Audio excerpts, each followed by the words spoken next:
çıxmır sayılır.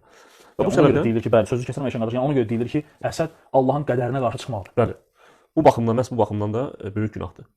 Amma əgər insan qarşı tərəfdə olan, yəni başqa bir nemət verilmiş bir insanın nemətinin aradan qalxmasını istəmirsə, sadəcə eyni nemətdən özündə də olmasını arzulayırsa, bu artıq qibtədir. Düz ərəb dilində həsəd dedikdə hər ikisi nəzərdə tutulur. Amma Azərbaycan dilində bəli, Azərbaycan dilində həsəd yalnız pis mənada, yəni başqa bir insanda olan nemətin yox olmasını demək nəzərdə tutulur. Amma əgər qarşıda nemət verilən bir insanın nemətinin yox olmasını arzulamırsansa, buna bizim Azərbaycan dilində qibtə deyirlər, ərəb dilində buna qibtə deyirlər, hər ikisi deyilir. Həsəd də deyilir, qibtə də deyilir. Amma qibtə icazəlidir. Bəli, qibtə icazəlidir. Məhz bu baxımdan Peyğəmbərimiz sallallahu əleyhi və səlləmin Buxarıda Abdullah bin Məsuddan gələn hədisdə Peyğəmbərimiz sallallahu əleyhi və səlləm buyurur ki, deyir la həsədə illə fisneyni. Yəni bunun tərcüməsi, yəni həsəd kimi tərcümə etmək düzgün deyil bunu. Peyğəmbərimiz sallallahu əleyhi və səlləm bu hədisdə buyurur ki, yəni qibtə edilməyə layiq olan insanlar iki qismdir. Yəni nəyəsə qibtə eləmək olarsa, ona ən çox layiq olan insanlar iki qismdir.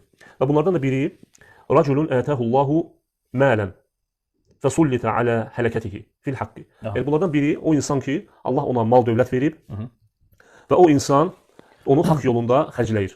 Subhanallah. Yəni bu insana qibtə eləmək həqiqətən də yəni layiqlidir bu insan qibtə olunmağa. Yəni Allah ona bir kimsə Allah Taala tərəfindən ruzləndirir və insanlara əl tutur, yardım eləyir. Və kimsə Allah yolunda Allahdan istəyə bilər ki, ya Rəbb, mənə də belə bir nemət ver ki, mən də Allah yolunda xərcləyim. Bu birinci. İkincisi isə Allah Taala Peyğəmbərimiz sallallahu əleyhi və səlləm buyurur ki: "Və raculun atahullahu al-hikmete fehuve yaqdi biha və yuallimuha." İkincisi Allahın hikmət verdiyi bir insan, yəni elm verdiyi, yəni şəriət elmi verdiyi bir insan və bu insan həm bu elmi ilə hökm verir və onu başqalarına öyrədir. Yəni bu iki qrup insana insan həqiqətən də qibtə olunmağa layiqdirlər. Yəni o demək deyil ki, başqa şeyə qibtə eləmək olmaz. Məsələn, maşın, kimsə yaxşı ev ola bilər və qibtə eləmək. Onlar sadəcə qibtə olunmağa ən layiqli olan insanlar budur. Yəni çünki niyə görə bu iki şey həqiqətən də Allah üçün qalır. Yəni Allah dərgahında qalır. Amma digər şeylər isə qibtə olunmaq icazəlidir, amma məsələn kimisə başqa bir qardaşında olan maşının eynisinin özündə olmasını arzu edə bilər. Və yaxud evini, amma bu qalmayacaq. Yəni bu dünyada dünya malı qalmır.